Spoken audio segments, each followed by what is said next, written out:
नमस्ते मंडळी.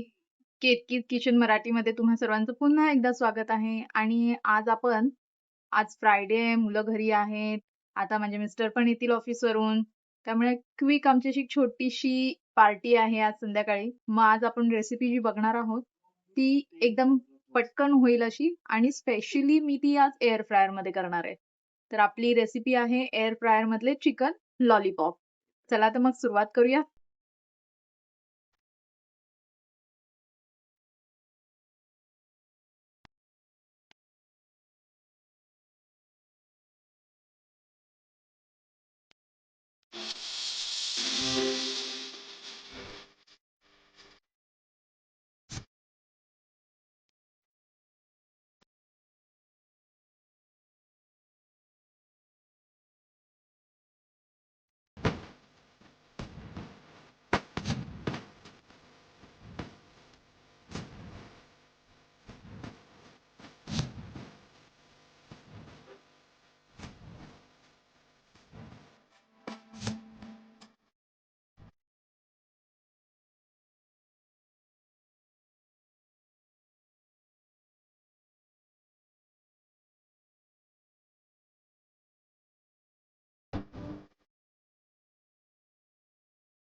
आपले गरमागरम चिकन लॉलीपॉप तयार आहेत. ते सुद्धा एका कमी तेलामध्ये